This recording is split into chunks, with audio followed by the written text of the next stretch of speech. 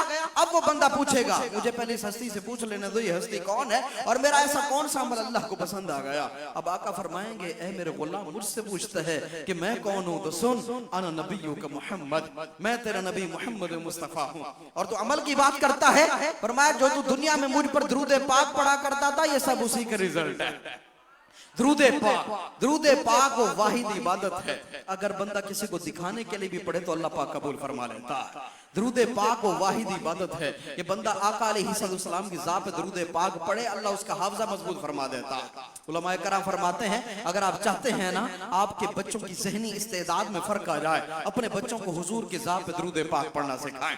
اگر آپ چاہتے ہیں نا آپ کے بچوں کی زبان میٹھی ہو جائے، جب وہ بولیں تو اچھا بولیں، بری بات اپنے منہ سے نہ نکالیں، تو اپنے بچوں کو حضور کی ذات پہ درود پاک پڑھنا سکھائیں۔ علامہ اقبال سے کسی نے پوچھا تھا نا تمہارے لہجے میں یہ مٹھاس کیسے آئی، یہ جمال کیسے آیا، تو اس نے کیا کہا تھا، میں نے 1.25 کروڑ مرتبہ حضور کی ذات پہ درود پاک پڑھا۔ آقا علیہ السلام کی ذات پہ درود پاک پڑھیں، اللہ پاک ہم سب کو کثرت سے درود پاک پڑھنے کی توفیق رفیق عطا فرمائے۔ اولیاء کرام یہ اللہ تبارک و تعالیٰ کے نیک لوگ ہیں، نیک بندے ہیں، ان کے حوالے سے چند گزارشات آپ کی گوش و گزار کروں گا۔ آپ دیکھیں ہر نبی کے بعد ایک نبی آیا، ہر نبی کے بعد ایک نبی آتا رہا، ہر دور میں اللہ تبارک و تعالیٰ انبیاء کو بھیجتا رہا، کم و بیش 1,24,000 پیغمبر اس دنیا میں آئے۔ آدم علیہ السلام کے بعد نبیوں کا آنا، پھر ان کے بعد دیگر انبیاء کرام کا آنا، آقا علیہ السلام پر نبوت ختم ہو گئی، آقا علیہ السلام پر نبوت ختم، حضور کے بعد کوئی نبی نہیں، حضور کی امت کے بعد کوئی امت نہیں، حضور پہ جو کتاب اتری اس کتاب کے بعد کوئی کتاب نہیں، قرآن کے بعد کوئی کتاب نہیں، اس امت کے بعد کوئی امت نہیں۔ اب غور کریں آقا علیہ السلام کون ہیں، اللہ کے آخری نبی ہیں، اللہ نے ان کے سر پر نبوت کا صحرا سجا کر بزم کائنات کا دولہا بنا کر کائنات میں بھیج دیا، نبوت کو ختم فرما دیا۔ آقا علیہ السلام انبیاء کرام کے بھی امام ہیں اور اللہ کے آخری نبی ہیں، اب ان کے بعد کوئی نبی نہیں آئے گا۔ مولا اگر کوئی نبی نہیں آئے گا دنیا والوں کو دین کون سکھائے گا، ہر دور میں نبی آتا رہا، ہر نبی کے بعد ایک نبی آتا رہا، اب لوگوں کو دین کون سکھائے گا، لوگوں تک اسلام کا پیغام کون پہنچائے گا، لوگوں کو شرعی مسائل کون سکھائے گا، لوگوں کو نماز کی طرف کون لے کر کے آئے گا۔ فرمایا انبیاء کا سلسلہ تو ختم ہو چکا، لیکن میرا وعدہ ہے قیامت تک اولیاء آتے رہیں گے، قیامت تک اولیاء آتے رہیں گے۔ آپ دیکھیں صدیق اکبر کا دور آیا، حضرت عمر کا دور آیا، حضرت عثمان کا دور آیا، مولا علی کا دور آیا، حضرت امیر معاویہ رضی اللہ تعالیٰ عنہ کا دور آیا، ہر صحابہ کرام کے ادوار آتے رہے، امام حسین کا بھی دور تھا، امام اعظم کا دور آیا، امام احمد بن حنبل کا دور آیا، ہر دور میں اللہ والے رہے ہیں، ہر دور میں نیک لوگ آتے رہے ہیں۔ بشر حافی رحمت اللہ تعالیٰ علیہ، معروف قرخی رحمت اللہ تعالیٰ علیہ، حضرت سری سقطی رحمت اللہ تعالیٰ علیہ، جنید بغدادی رحمت اللہ تعالیٰ علیہ، داتا گنج بخش حجویری رحمت اللہ تعالیٰ علیہ، عبد القادر جیلانی رحمت اللہ تعالیٰ علیہ، اور خواجہ غریب نواز معین الدین چشتی اجمیری سنجری رحمت اللہ تعالیٰ علیہ، ہر دور کے اندر اولیاء کرام آتے رہے ہیں اور یہ سلسلہ قیامت تک جاری رہے گا. ہر دور میں اولیاء کرام آتے رہیں گے اور دنیا والوں کو انشاءاللہ دین بھی سکھاتے رہیں گے اور ہدایت کی طرف لے جاتے رہیں گے. اور دوسری بات آپ دیکھیں شیطان یہ اللہ تبارک و تعالیٰ کی طرف سے جب مردود ہوا, رجیم ہوا, ملعون ہوا, تو اس نے پتہ کیا کہا تھا؟ مولا میں تیری بارگاہ سے جا تو رہا ہوں لیکن تیرے بندوں کو گمراہ کرتا رہوں گا, تیرے بندوں سے گناہ کرواتا رہوں گا. اللہ نے چیلنج فرمایا جا میرے بندوں سے تو گناہ بھی کرواتا رہے, جو کروانا ہے کروا, تجھے اختیار ہے. قیامت تک کے لیے اللہ نے اس کو اختیار دے دیا, جو کرنا ہے کر. میرے بندے اگر ساری زندگی گناہ کرنے کے بعد ایک بار ہاتھ جوڑ کے معافی مانگ لیں گے, میں ان کے گناہوں کو معاف کر دوں گا. اللہ تبارک و تعالیٰ کی رحمت تو وسیع ہے. پھر اس کے اندر تفصیل حقوق العباد, حقوق اللہ کی وہ الگ معاملہ ہے. آپ دیکھیں کہ بندہ اگر اللہ تبارک و تعالیٰ سے سچے دل سے توبہ کر لیتا ہے, جو توبہ کے ارکان ہیں وہ سارے ادا کر لیتا ہے, معافی تلافی سارے معاملات, اللہ تبارک و تعالیٰ اس کے گناہوں کو معاف فرما رہا ہے. فرمایا جا جس کو گمراہ کرنا ہے کر, لیکن اگر میرے بندے میری طرف دوبارہ رجوع کریں گے میں ان کو معاف فرما دوں گا. اللہ کی رحمت تو وسیع ہے نا. آپ دیکھیں شیطان کو اللہ نے اتنی طاقت دی ہے. آپ عموماً آپ نے یہ جملہ سنا ہوگا, میں جی فجر کی نماز کے لیے الارم لگایا تھا لیکن اٹھ نہیں سکا, آنے لگا تھا شیطان نے آنے نہیں دیا. ایسا ہی ہے نا, یہ جملہ عام فہم ہے, لوگ یہ کہہ دیتے ہیں یار فلاں کام میں نے کرنا تھا لیکن شیطان نے کرنے نہیں دیا. اب شیطان کون ہے؟ اللہ کا دشمن, عدو اللہ, اللہ کا دشمن ہے. اس کے پاس اتنی پاور ہے, اتنی طاقت ہے کہ وہ جو کرنا چاہے کر سکتا ہے. بندوں کو نماز نہ پڑھنے دے, یہ شیطان کے پاس طاقت ہے. شیطان ایک وقت میں دنیا کے کئی لوگوں کے ساتھ ہوتا ہے, یہ شیطان کے پاس پاور ہے. سارے ہی مانتے ہیں نا, ایسا ہی ہے, ہر بندہ مانتا ہے جس مسلک سے تعلق رکھتا ہے. جی میں نے کام کرنا تھا شیطان نے کرنے نہیں دیا. شیطان کے پاس یہ طاقت ہر بندہ مانتا ہے. حالانکہ شیطان ہے کون؟ اللہ کا دشمن ہے. او میاں جب خدا اپنے دشمن کو اتنی طاقت دے سکتا ہے تو اپنے دوستوں کو کتنی طاقت عطا فرمائے گا. جب شیطان جو ہے وہ لوگوں کو نماز سے روک سکتا ہے تو پھر خواجہ غریب نواز کی ایک نگاہ 90 لاکھ ہندوؤں کو کلمہ بھی پڑھوا سکتی ہے. آپ دیکھیں کہ اللہ والوں کی پھر اپنی شان ہوتی ہے. اگر یہ بندہ گمراہ کر سکتا ہے, یہ لوگوں کو گمراہ کر سکتا ہے, تو اللہ والے لوگوں کو ہدایت پر بھی لا سکتے ہیں. اللہ والوں کو بھی جو ہے اللہ تبارک و تعالیٰ نے بڑے اختیارات عطا فرمائے ہیں. ہر دور میں اولیاء کرام کا جو ہے وہ نزول ہوتا رہا ہے, ہر دور میں یہ لوگ ہوتے رہے, ان کا ظہور ہوتا رہا. لیکن ان لوگوں کی کرامتیں اپنی جگہ, ان لوگوں نے یہ مقام پایا تو پایا کیسے؟ آج ہم جب لوگوں کو بتاتے ہیں نا اللہ کے ولی کے پاس اتنی طاقت تھی, انہوں نے یہ کر دیا تو وہ کر دیا, تو جو پڑھا لکھا طبقہ ہے وہ اس بات کو تسلیم بھی کر لیتا ہے. جو دینی طور پر جو لوگ پڑھے لکھے ہوتے ہیں وہ اس چیز کو مانتے ہیں. لیکن جو بندہ زیادہ پڑھا لکھا نہیں ہوتا یا اس کا اٹھنا بیٹھنا اچھے لوگوں کے ساتھ نہیں ہوتا, بد مذہبوں کے ساتھ ہوتا ہے, تو وہ بندہ تھوڑا ٹائم لگاتا ہے اس بات کو سمجھنے میں. یہ کیسے ہو سکتا ہے؟ مردے زندہ کرنا کا کام تو اللہ کے انبیاء کا ہے, اللہ کا ہے. یہ اللہ کے نیک بندے کیسے کر سکتے ہیں؟ فلاں کام کرنا تو اس کا تھا, یہ بندہ کیسے کر سکتا ہے؟ تو یاد رہے ان لوگوں نے یہ مقام ایسے نہیں پایا, اپنے رب کو راضی کیا, اپنے رب کو راضی کیا. ساری زندگی میں کبھی حرام نہیں کھایا. آپ دیکھیں امام اعظم کا کتنا بڑا نام ہے, کروڑوں حنفیوں کے پیشوا ہیں, امام ہیں, سردار ہیں, سرتاج ہیں, بہت بڑا نام ہے امام اعظم کا. ان کی کرامتیں بھی ہیں, لیکن بتانا یہ مقصود ہے انہوں نے یہ مقام پایا کیسے, عبادت ان کی کیسی تھی, ریاضت ان کی کیسی تھی, ان کی قرآن کی تلاوت کیسی تھی, یہ لوگ اللہ کے احکام پر عمل پیرا کیسے ہوتے تھے. آپ غور کریں, امام اعظم نے اپنی زندگی میں 55 حج کیے ہیں. کتنے؟ 55 حج. جب آخری حج میں گئے نا, انہوں نے کعبے کا دروازہ کھلوایا تھا, کہا تھا میں نے اندر جانا ہے, اپنے رب کو راضی کرنا ہے. اندر گئے, عبادت کیسی کی تھی؟ ایک پاؤں پہ کھڑے ہو کے اللہ اکبر کہا, اور اس رکعت کے اندر سورہ فاتحہ کے بعد آدھا قرآن ختم کر دیا. آدھا قرآن پڑھ لیا, پھر رکوع کیا, 2 سجدے کیے, پھر کھڑے ہوئے, دوسرے پاؤں پہ کھڑے ہوئے, اور پھر سورہ فاتحہ پڑھنے کے بعد بقیہ آدھا قرآن پڑھ دیا. اس کے بعد سلام پھیرا اور دعا مانگی, مولا یہ بندہ تیرا عاجز ہے, حقیر ہے, کمتر ہے, عبادت کا حق ادا نہیں کر پایا, لیکن مولا میں تجھ سے محبت بڑی کرتا ہوں. کعبے کے کونے سے آواز آئی, ابو حنیفہ ہم نے تیری عبادت کو, محبت کو, چاہت کو, عقیدت کو قبول کیا ہے, جو تیری پیروی کرے گا ہم اس کو بھی معاف کر دیں گے. یہ انہوں نے مقام ایسے نہیں پایا نا, انہوں نے بڑا کچھ کیا, عبادتیں کی, ریاضتیں کی ہیں. اور امام اعظم کے بارے میں آتا ہے کہ آپ کا جس جگہ پہ وصال ہوا ہے اس جگہ پر آپ نے 70,000 مرتبہ قرآن کریم کا ختم کیا ہے.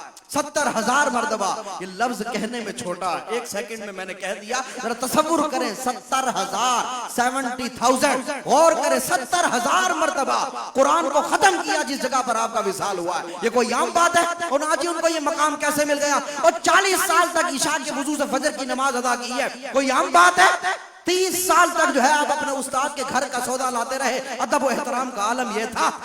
امام حماد آپ کے استاد تھے, ان کی زوجہ نے زبردستی کہا کہ اب آپ ہمارے گھر کا سودا نہ لایا کریں, اتنے بڑے امام ہیں, آپ کا نام ہے. آپ نے پھر رویا کرتے تھے اور کہا کرتے تھے کہ آپ نے مجھ سے یہ سعادت چھین لی ہے.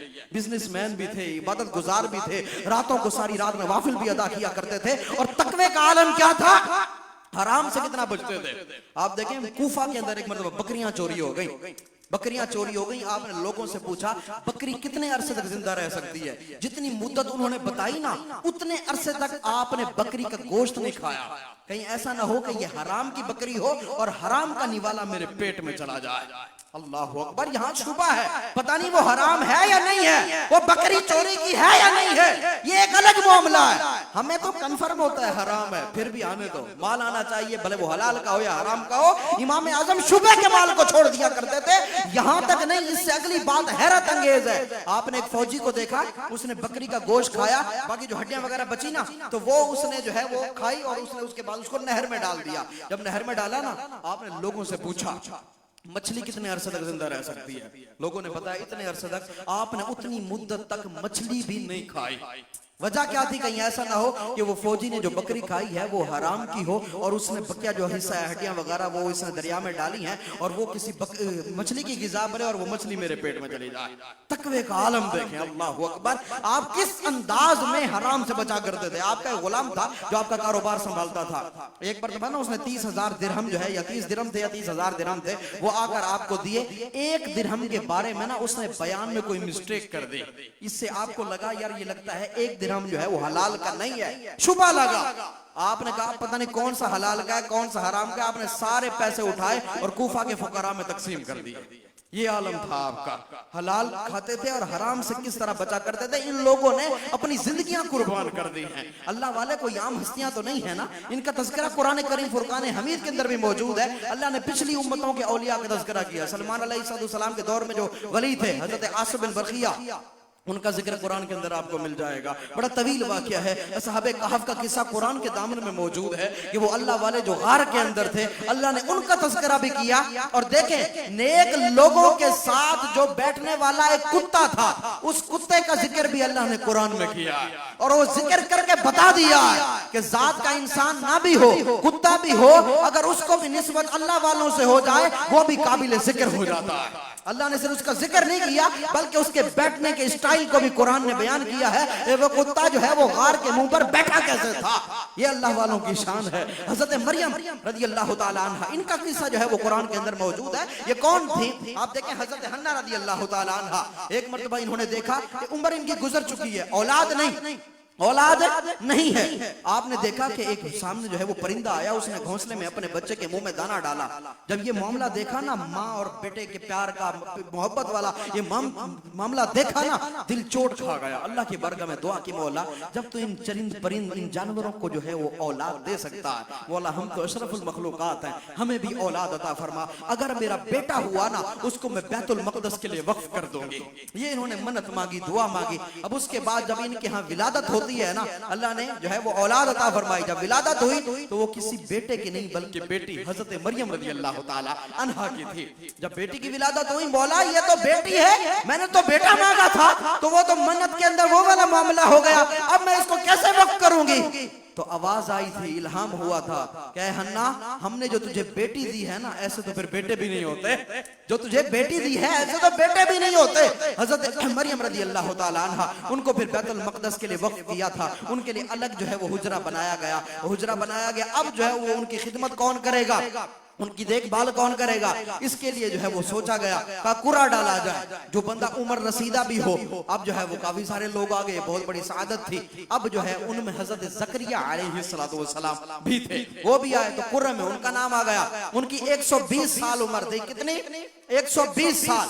اب وہ جو ہے وہ ان کی خدمت کرتے، افطار کے وقت بھی سامان لا کے دیتے، اس کے بعد جو ہے وہ تالا لگا کے چلے جاتے۔ ایک مرتبہ انہوں نے تالا لگا کر چلے گئے، واپس آئے نا، دیکھا کہ دروازہ بھی کھلا ہوا ہے اور اندر دیکھا ان کے پاس بے موسم پھل رکھے ہوئے ہیں، بے موسم پھل۔ حضرت مریم کے سامنے جب بے موسم پھل دیکھے، وہ جن پھلوں کا موسم ہی نہیں تھا۔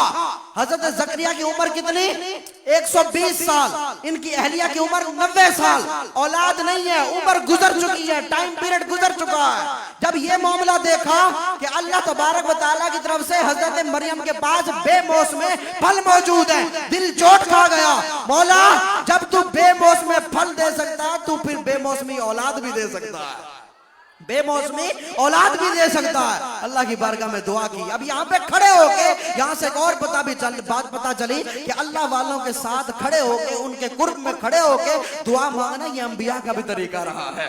حضرت زکریا علیہ السلام نے دعا مانگی، مولا جب تو بے موسم پھل دے سکتا ہے تو بے موسمی اولاد بھی دے سکتا ہے، مولا میں تجھ سے اولاد کا سوال کرتا ہوں۔ پھر آواز آئی، اے زکریا ہم تجھے یحییٰ کی بشارت دیتے ہیں، ہم تجھے یحییٰ کی بشارت دیتے ہیں۔ پھر ان کے ہاں حضرت یحییٰ کی ولادت ہوتی ہے تو اللہ والوں کا تذکرہ قرآن کے دامن میں بھی موجود ہے۔ یہ نیک لوگ تھے، یہ اللہ والے تھے۔ حضرت مریم علیہ السلام، ان کا تذکرہ قرآن کے اندر موجود، اصحاب کہف کا ذکر قرآن کے دامن میں موجود ہے۔ ان نیک لوگوں کا تذکرہ اللہ تبارک و تعالیٰ نے قرآن میں کیا۔ اب آقا علیہ السلام کی امت کے اولیاء، ان کو اللہ نے بڑی شانیں، بڑی عظمت عطا فرمائی ہیں۔ آپ نے امام اعظم کے بارے میں سنا، اس کے آگے چلتے چلے آئے حضرت معروف کرخی رحمت اللہ تعالیٰ علیہ، جنید بغدادی رحمت اللہ تعالیٰ علیہ۔ اور یاد رہے ہر بندہ نہ کسی کا مرید تھا، یہ فیض لیتے رہے۔ ان لوگوں کو پتا تھا کہ ان کی صحبت میں بیٹھنے سے جو فیض ملتا ہے نا، وہ کتابیں پڑھنے سے بھی حاصل نہیں ہوتا۔ یاد رہے اللہ والوں کی صحبت میں بیٹھنے سے وہ کچھ نصیب ہوتا ہے جو کتابوں سے بھی نہیں مل پاتا۔ امام اعظم رحمت اللہ تعالیٰ علیہ بہت بڑا نام ہے۔ آپ امام جعفر صادق کے مرید تھے، ان کے پاس آپ نے ایک عرصہ گزارا، 2 سال آپ نے ان کے پاس گزارے، علم حاصل کیا۔ اس کے بعد جب لوگ آپ سے پوچھا کرتے تھے نا قبلہ آپ کی عمر کتنی ہے، آپ فرماتے تھے میری عمر 2 سال ہے، میری عمر 2 سال ہے۔ لوگ حیران ہو جاتے کہ آپ کی عمر تو بہت زیادہ ہے، تو 2 سال کیسے؟ کہا میری عمر وہی ہے جو میں نے امام جعفر صادق کے قدموں میں گزاری ہے، جو میں نے اللہ والوں کے قدموں میں گزاری ہے، میری عمر ہی وہی ہے۔ یہ امام اعظم رحمت اللہ تعالیٰ علیہ کی شان۔ اور ان لوگوں نے اپنے جو جن سے انہوں نے اکتساب کیا، فیض حاصل کیا، پھر ان کی خدمت کا بھی حق ادا کیا۔ آپ دیکھیں بایزید بستامی رحمت اللہ تعالیٰ علیہ، یہ جو ہے امام جعفر صادق کے پاس ایک عرصے تک رہے، ایک عرصے تک۔ ایک مرتبہ آپ کے جو ہے وہ امام جعفر صادق رحمت اللہ تعالیٰ نے فرمایا ذرا الماری سے کتاب نکال کے دو، الماری سے کتاب نکال کے دو۔ کہ مجھے تو نہیں پتا الماری کہاں ہے۔ کہیں اتنا عرصہ ہو گیا میرے پاس آئے ہوئے بیٹھے ہوئے، پتا نہیں الماری کہاں ہے۔ کہ مجھے تو نہیں پتا کہ الماری کہاں ہے، مجھے تو صرف 2 چیزوں کا پتا ہے، یا آپ کے جملوں کا پتا ہے یا آپ کے جلووں کا پتا ہے۔ میں تو صرف آپ کو دیکھتا رہتا ہوں، آپ کی باتیں سنتا رہتا ہوں۔ جب یہ معاملہ دیکھا نا، آپ کے پیر صاحب ایسے خوش ہوئے، فرمایا تم اب یہاں نہ رہو، اٹھو اور بستام چلے جاؤ، جس مقام پہ تم نے پہنچنا تھا تم اس مقام پہ پہنچ چکے ہو۔ ان لوگوں نے اپنے پیر کی خدمت ہی ایسی کی ہے۔ آپ دیکھیں بابا فرید الدین گنج شکر رحمت اللہ تعالیٰ علیہ، یہ خواجہ قطب الدین بختیار کاکی رحمت اللہ تعالیٰ علیہ کے مرید تھے۔ یہ دہلی کے اندر ایک مرتبہ کھڑے ہوئے تھے، کسی نے آ کے نا آپ سے راستہ پوچھا، پرچی دکھائی، آپ نے کہا مجھے نہیں پتا یہ راستہ کہاں ہے۔ بندہ کہنے لگا کہ نئے آئے ہو؟ کہ نہیں 13 سال گزر چکے ہیں۔ 13 سال ہو گئے اس شہر میں رہتے ہوئے اور یہ پتا نہیں یہ راستہ کہاں جاتا ہے؟ کہا نہیں، مجھے صرف 2 گلیوں کا پتا ہے، ایک وہ گلی جو قطب الدین کے در پہ جاتی ہے، دوسری وہ جو وہاں سے واپس آتی ہے۔ یہ لوگ اپنے پیر کی محبت میں فنا تھے، ہر بندہ کسی نہ کسی کا مرید رہا ہے۔ خواجہ جو ہے وہ نظام الدین محبوب الہی رحمت اللہ تعالیٰ علیہ، بہت بڑا نام ہے، بہت بڑا نام ہے، اولیاء کرام کے سردار بھی ہیں۔ آپ دیکھیں کہ اتنا بڑا نام، یہ کس کے مرید تھے؟ بابا فرید الدین گنج شکر رحمت اللہ تعالیٰ علیہ کے مرید تھے۔ بابا فرید الدین گنج شکر رحمت اللہ تعالیٰ علیہ کن کے مرید تھے؟ خواجہ قطب الدین بختیار کاکی رحمت اللہ تعالیٰ علیہ کے مرید تھے۔ خواجہ قطب الدین بختیار کاکی رحمت اللہ تعالیٰ علیہ کن کے مرید تھے؟ یہ حضرت خواجہ معین الدین چشتی اجمیری سنجری رحمت اللہ تعالی علیہ کے مرید تھے. حضرت خواجہ معین الدین چشتی اجمیری سنجری رحمت اللہ تعالی علیہ کس کے مرید تھے؟ یہ حضرت خواجہ عثمان ہارونی رحمت اللہ تعالی علیہ کے مرید تھے.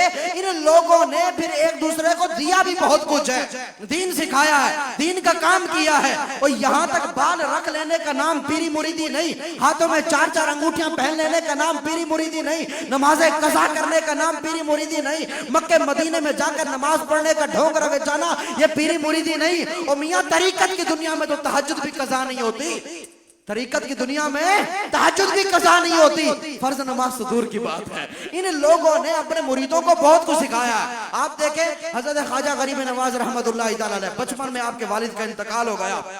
9 سال کی عمر میں آپ نے قرآن حفظ کر لیا تھا. کس عمر میں؟ 9 سال کی عمر میں قرآن حفظ کر لیا تھا. 15 سال کی عمر تھی, آپ نے دیگر علوم بھی حاصل کر لیے تھے. اب آپ کے دل میں تڑپ تھی کس بات کی کہ میں کسی شیخ کامل کے قدموں میں بیٹھوں اور باقی زندگی ادھر ہی گزار دوں.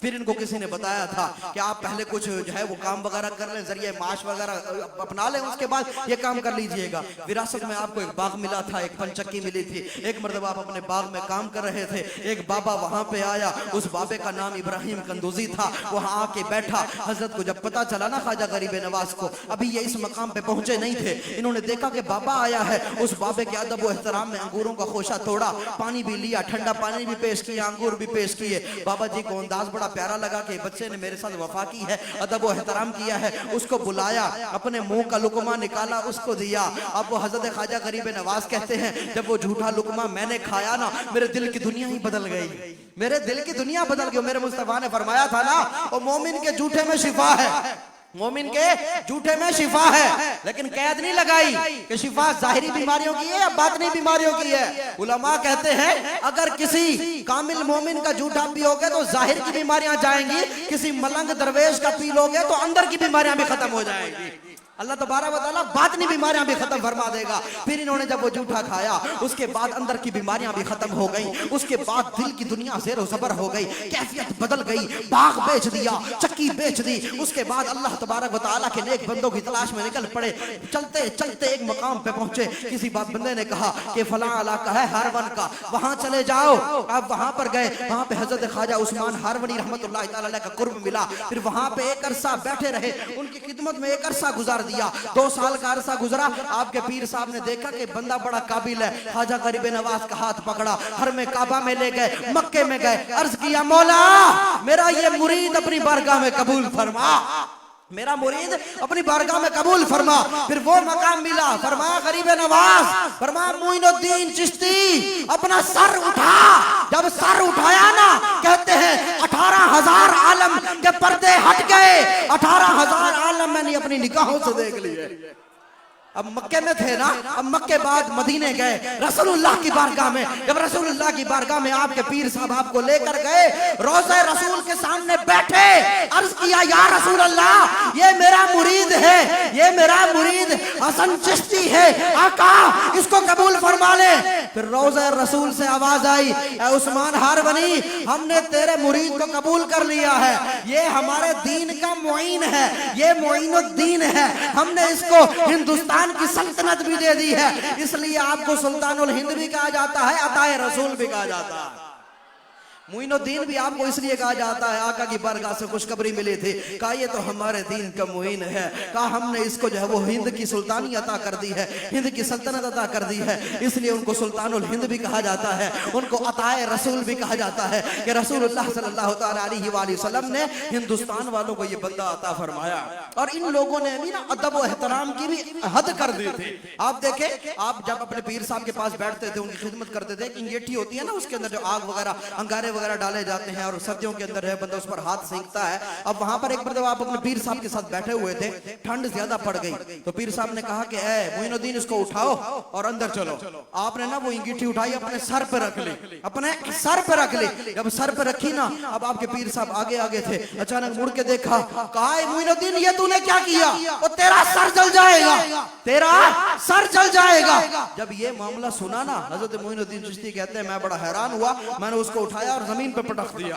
آپ کے پیر صاحب تھے حضرت خواجہ عثمان ہارونی, وہ کہنے لگے یہ تو نے کیا کیا, کہا آپ اب بھی کہہ رہے ہیں کہ تیرا سر جل جائے گا, یہ سر میرا کہاں ہے, یہ سر تو میں نے آپ کو دے دیا. یہ سر اب بھی میرا ہے، اتنا عرصہ گزر گیا، یہ سر میں نے آپ کے قدموں پہ قربان کر دیا، آپ کہہ رہے ہیں تیرا سر چل جائے گا۔ اب غور کریں، یہ ایسے مرید تھے، ان لوگوں نے پیر کی ایسی خدمت کی ہے، پھر ان کے پیر نے بھی ان کو اہل وارث نہیں چھوڑا، بڑا کچھ عطا فرمایا، اللہ کی بارگاہ سے بھی مقام دلوایا، حضور علیہ السلام کی بارگاہ سے بھی مقام دلوایا، پھر ان کو ہندوستان بھیج دیا گیا، کہا اب تم میرے پاس نہ رہو، ہندوستان چلے جاؤ۔ پھر یہ داتا گنج بخش علی حجویری رحمت اللہ تعالی علیہ کی بارگاہ میں آئے، وہاں پر ایک عرصے تک آپ نے جو ہے وہاں پر جو ہے چلا کاٹا، اللہ تبارک و تعالیٰ کی عبادت کرتے رہے، نیک اعمال کرتے رہے۔ اور یاد رہے ایک اور بات کہ حضرت خواجہ غریب نواز رحمت اللہ تعالیٰ علیہ اور غوث پاک رحمت اللہ تعالیٰ علیہ، ان کا زمانہ جو ہے نا وہ ایک ہے، ان کا زمانہ ایک ہے، اور بعض علماء کرام نے لکھا ہے کہ یہ آپس میں رشتہ دار تھے، آپس میں کیا تھے؟ رشتہ دار تھے۔ تو جو ہم ان کی کرامات بیان کرتے ہیں نا، ایسے خواجہ غریب نواز کی کئی کرامتیں بیان کی جاتی ہیں۔ آپ بیٹھے ہوئے تھے، ایک عورت آپ کے پاس آئی اور کہا کہ بادشاہ وقت نے میرے بیٹے کو بغیر قصور کے پھانسی پہ چڑھا دیا، میرا بیٹا مر گیا۔ آپ جلال میں آ گئے، کہا بغیر قصور کے پھانسی دی ہے؟ کہاں؟ آپ چلیں بادشاہ سے بات کریں، بادشاہ سے اس بات کا سوال کریں۔ آپ نے فرمایا مجھے بادشاہ کے پاس جانے کی ضرورت نہیں ہے، تو مجھے ایسا کر اپنے بیٹے کی لاش پہ لے چل، اپنے بیٹے کی لاش پہ لے چل۔ وہ عورت آپ کو اپنے بیٹے کی لاش پہ لے آئی، آپ نے وہاں پہ دعا کی، مولا اگر بادشاہ وقت نے اس کو بغیر قصور کے پھانسی دی ہے، مولا یہ تیرا بندہ تیری بارگاہ میں عرض کرتا ہے، مولا تو اس کو زندگی عطا فرما۔ یہ کہنے کی دیر تھی، وہ بندہ سیدھا کھڑا ہو گیا، وہ بندہ کھڑا ہو گیا۔ عورت حیران ہو گئی کہ واہ کمال کر دیا حضرت خواجہ غریب نواز رحمت اللہ تعالیٰ نے، ان کو یہ مقام ایسے نہیں ملا، ان لوگوں نے رب کو راضی کیا۔ ایک عرصے تک دین پڑھا، آپ نا ایک دن میں اور ایک رات میں قرآن کا ختم کیا کرتے تھے، حافظ قرآن تھے، ایک ختم دن میں ایک ختم رات میں کیا کرتے تھے۔ آپ کے متعلق آتا ہے جو بندہ خواجہ غریب نواز کی صحبت میں 3 دن بیٹھ جاتا تھا، خدا اس کو بھی اپنا ولی بنا لیتا تھا۔ ان کی ولایت کے تو کیا کہنے، ان کا مقام تو اپنی جگہ، جو 3 دن آپ کی صحبت میں بیٹھ جاتا اللہ اس کو بھی صاحب کشف و کرامت بنا دیا کرتا۔ آپ غور کریں کہ ان کی اپنی شان کا عالم کیا ہوگا، اور آپ جس پر نگاہ ڈال دیتے تھے اللہ اس کا فسق و فجور ختم کر دیتا تھا، اللہ اسے بھی نیک بندوں میں شامل فرما دیتا تھا۔ یہ ان لوگوں کی شان تھی۔ اور غوث پاک رحمت اللہ تعالیٰ نے جو ان کے زمانے کے اندر تھے، انہوں نے بھی یہ مقام ایسے حاصل نہیں کیا۔ لوگ جو ہے صرف ان کی کرامتیں ہی بیان کرتے رہتے ہیں، جی غوث پاک نے مردے زندہ کر دیے تو یہ کر دیا وہ کر دیا۔ یاد رہے حضرت غوث پاک رحمت اللہ تعالیٰ نے مردے بھی زندہ کیے ہیں نا، تو وہ بھی اپنے لیے نہیں کیے کہ لوگ میری واہ واہ کریں، بلے بلے ہو جائے معاشرے میں، نہیں، بلکہ اس لیے کیے ہیں کہ جو لوگ میرے مصطفیٰ کو نہیں مانتے نا، وہ بھی میرے آقا کے در کے نوکر بن جائیں۔ جب عیسائیوں نے کہا تھا کہ مردہ زندہ کر کے دکھائیں، آپ نے فرمایا کر دیا تو کیا کرو گے؟ وہ کہنے لگے جو آپ کہیں گے کریں گے۔ آپ نے مردہ زندہ کر دیا، انہوں نے کہا بتائیں کیا کرنا ہے؟ کہا کچھ نہ کرو، میرے گھر کا سودا نہ لے کے آؤ، میرے گھر پہ چل کے جھاڑو نہ دو، بلکہ جس در کا میں نوکر ہوں تم بھی اس در کے غلام بن جاؤ۔ یہ تھی غوث پاک کی تعلیمات۔ داتا گنج بخش علی حجویری کا بڑا نام سنا ہے نا آپ نے، بہت بڑا نام ہے نا، لوگوں نے داتا صاحب کے جو ہے وہ ایسے نغمے گائے، ایسی ان کی تعریفیں کی ہیں کہ دنیا جانتی ہے۔ لیکن مجھے بتائیں کسی کا واسطہ داتا صاحب کی کتابوں سے بھی پڑھا ہے؟ کشف المحجوب آپ کی بڑی مشہور جو ہے وہ معرکۃ الآراء تصنیف ہے، دنیا کی کئی زبانوں میں اس کا ترجمہ ہو چکا ہے، بڑی زبردست کتاب ہے۔ کس نے اس کتاب کو بھی پڑھا، اس کو پڑھ کے دیکھیں کہ داتا صاحب کی تعلیمات کیا تھی۔ دنیا والوں کو صرف کرامتیں نہ سناؤ، ان کی تعلیمات بتاؤ کہ ان کی تعلیمات کیا تھی۔ داتا صاحب کی کشف المحجوب اٹھا، اس میں پہلا باب علم کے حوالے سے ہے، لوگوں علم حاصل کرو، دین پڑھو، دین سیکھو۔ لیکن لوگوں نے دین نہیں پڑھا، بس جو ہے وہ جا کر ان کے پاس حاضری دی، باقی کام وغیرہ کر کے آ گئے۔ کہا دین پڑھو، علم سیکھو، عالم عالم ہوتا ہے، جاہل جاہل ہوتا ہے۔ قل هل يستوي الذين يعلمون والذين لا يعلمون، محبوب دنیا والوں کو بتا دو عالم اور جاہل کبھی برابر نہیں ہو سکتے، عالم عالم ہوتا ہے، جاہل جاہل ہوتا ہے۔ وہ شیطان نے نہیں اپنے شتونگڑوں کے ساتھ بیٹھا تھا، اس نے کہا ہاں بھی کارکردگی دو، آج کیا کام کیا ہے؟ کسی نے کہا میں نے میاں بیوی میں طلاق کروا دی، کسی نے کہا میں نے جھگڑا پہنا دیا، کسی نے کیا کہا، کسی نے کیا کہا۔ ایک شتونگڑا کھڑا ہوا، جی میں نے ایک بندے کو عالم بننے سے روک دیا، اٹھا اور اس کو سینے سے لگا دیا۔ باقی شتونگڑے ناراض کہ یہ کیا معاملہ ہے، ہم نے بڑے بڑے کام کیے، اس نے چھوٹا سا کام کیا، اس کو جو ہے وہ سینے سے لگا لیا۔ تو شیطان نے کہا آؤ میں تمہیں بتاتا ہوں عالم اور جاہل میں فرق کیا ہے۔